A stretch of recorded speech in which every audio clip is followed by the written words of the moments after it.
Hey everyone, it's me, Kaylin, and today I'm doing my May wrap-up. So in the month of May, I read 10 books. I had 3 5-star books, so that was great. And 2 of them I've had on my shelf for probably like 3 years, so that was also great. Let's get into it. The first book I read in the month of May is The Vacationers by Emma Straub. I'm not sure how to say that last name. I rated this 3 stars. I listened to it on audiobook, which thankfully is a good thing because this book was fine. It was kind of not my type of book. It was a slice of life book about a family and a couple that is friends with the family, and they go on vacation together, and it's just 2 weeks in their life. You learn about their past, you learn about some cheating that's happening in 2 of the relationships in this book. So that was a little not my cup of tea. I'm not into cheating. I don't really care if there's like redemption arc that comes with it. I don't care. I don't like cheating. So this book was still enjoyable. It just wasn't my thing, you know? So that's fine. The next book I read this month, I read on ebook off of Libby, and it is the Crimes of Grindelwald screenplay. I rated this 3 stars as well. I was actually very disappointed with this book because I read the Fantastic Beasts and Where to Find Them screenplay last month, and I rated that 4 stars. I thought that one was really well done, even though I'm not super into like screenplay type reading, but I still thought that one was good. This one, I didn't know what was happening like half the time. That's cool. I still gave it 3 stars though, because I liked the characters. I liked being back in the Harry Potter world. I just wasn't a big fan of what was actually going on, probably because I didn't understand what was going on. Maybe when I watch the movies they'll make more sense, but I don't really have anything else to say about this book, so. Alright guys, so my first 5-star of this month, 20 stars if I could give it. I think this is my absolute new favorite book. I loved it. It is With the Fire on High by Elizabeth Acevedo. This book came out last month, I believe, and you guys need to just go get it. Just go get it, read it, and I hope you love it as much as I did. There was one thing in the book that happened that was a little too unrealistic for me, but seeing as how much I loved the rest of this book, I'm willing to let it go. I don't mind. It's fine. This book is about Imani, who is a teen mom who loves cooking, and it's just about her life, going to school, co-parenting with the father of the baby, being a mom, while also like being a teenager in high school and trying to figure out what you're gonna do after you graduate. I love this book, and like it's so pretty. The cover is gorgeous. I got mine through Book of the Month. So my underneath the dust jacket looks plain and doesn't have all the like fruit and stuff, so that's a little disappointing, but it's okay. So another aspect that I liked in this book is that it's split into 3 parts, and at the beginning of each part there are recipes. So I thought that was really cool. And then also the chapters in this book are pretty short, which some people probably wouldn't enjoy, but I enjoy short chapters. Like if chapters are only like 3 pages, I'm okay with that, because I'm the type of person that when I'm reading, I need to stop like at a chapter. I can't just stop halfway through a chapter.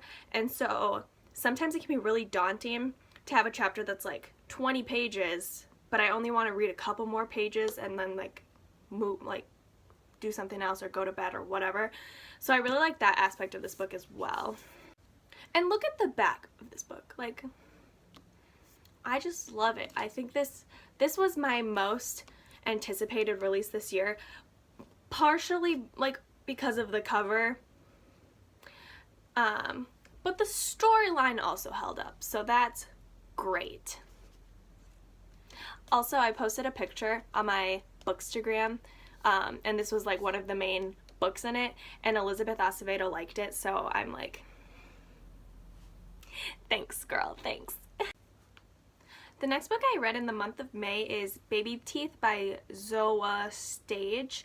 I thought her name was Zoe, but then I looked on her Twitter, I believe, and I think it's pronounced Zoa.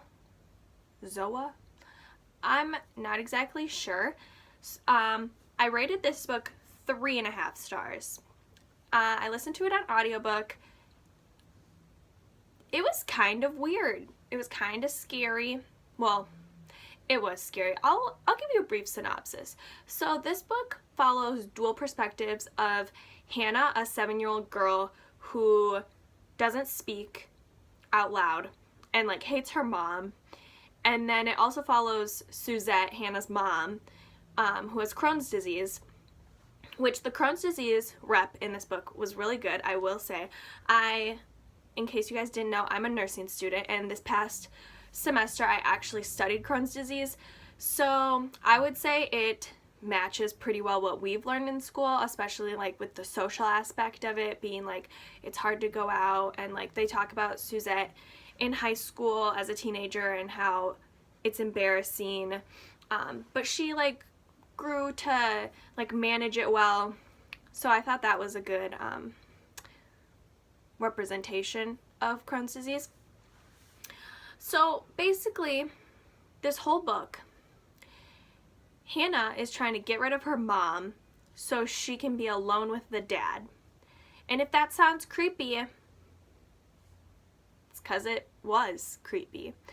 The scariest part of this book happened like 66% through and then like 75% through. So the ending wasn't really scary, which I was a little slightly disappointed by. But the reason I gave it an extra 0.5 is because I was scared listening to this book. The voice, the narrator who did Hannah's part, the way she did it was like really creepy, and I did not know what I was getting myself into when I borrowed this book from my library app. Hannah is really scary. She's really smart, and since she doesn't talk, it's like, I don't know, there's something about like kids and like you don't know what they're thinking, and it's just really creepy. And I was like actually thinking, this may be a spoiler for Pet Sematary, so if you don't know what happens in Pet Sematary, maybe skip this part until the book is gone. But I was thinking after I finished this book that I would rather meet like the undead Gage from Pet Sematary than Hannah, because like Gage, he's just gonna like try and kill you, you know, straight up, like, you know, he's gonna do it. But Hannah, she's freaking psycho. Like, she might like you, she might not like you, like, you don't know. And then one day you're gonna be like, you're gonna get out of bed and you're gonna die. I almost gave a spoiler for the book, so if you want to read that, I won't spoil it. But yeah, so there's that. The next book I read, I gave 4.5 stars, and it is The Witch Doesn't Burn in This One by Amanda Lovelace. This is a poetry collection. I've never read any of Amanda's other poems. I haven't read the Princess book or the Mermaid book, so I didn't have anything to compare it to, but I thought this one was really good. There was just something about it that I couldn't rate it a full 5 stars.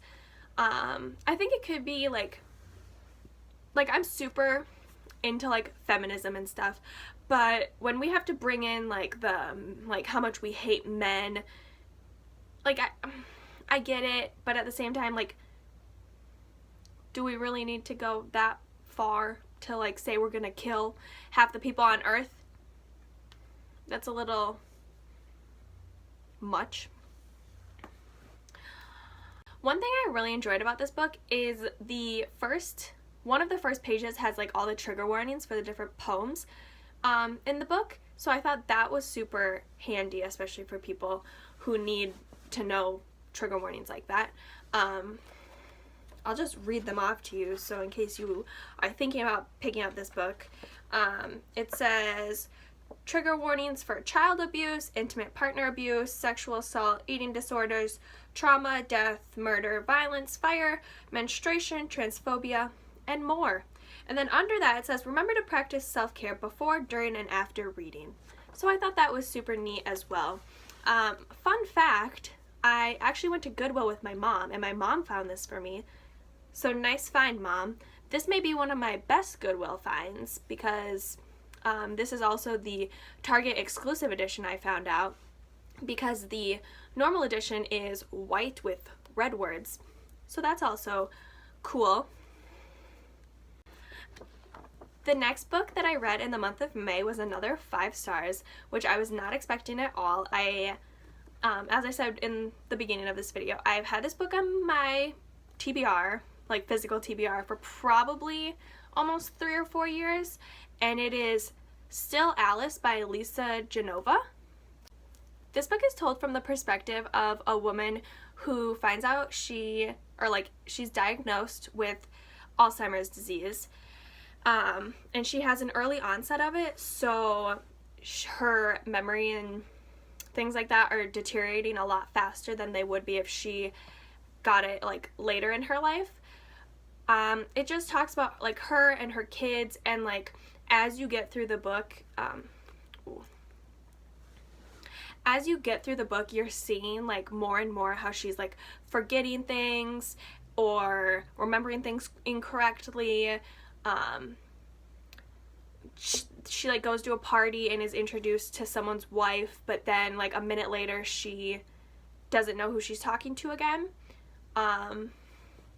There's also a part where she goes to a play that her daughter is in, and she's talking with her daughter after the show, but she doesn't know it's her daughter and she thinks it's just an actress that was in the play. So that was really sad. I also, in my class this past semester, I also studied Alzheimer's disease, so I think the representation in this book was really great as well. I was super blown away by this book and super surprised that I rated it 5 stars because I have had it on my shelf so long, so that was really awesome. I would definitely recommend this book, especially for someone who has a family member or like a family history of Alzheimer's disease, or even if you don't, like I would still recommend it. So the next book that I read in the month of May is Little Monsters by Kara Thomas. Listen guys, I've heard a lot of good things about this book, and I heard it's a lot better than her other, I think it's like Cheerleaders book. I'm not quite sure what it's called. And after having read this one, I know for a fact I will not read the Cheerleaders one because I didn't even really like this one. I rated this 3 stars. Yeah, maybe 3.5, but so this is a YA mystery about a girl who's new-ish to town. She's been living there for about a month, she's been living there for about a year, and then one of her best friends goes missing and they don't know what happened to her. I will say the end, I gave it a 0.5 because of the end, but the first like 250 pages of this was so boring. Like I didn't care. I was reading it just to get through it, and I feel really bad because I painted the edges because I thought I was gonna like it because I heard so many good things about it, but I was disappointed, let down to say the least. So that's great. Luckily I did get this off of Book Outlet, so I didn't spend like super amount of money. I probably spent like $5 on it, which is good because I didn't really like it.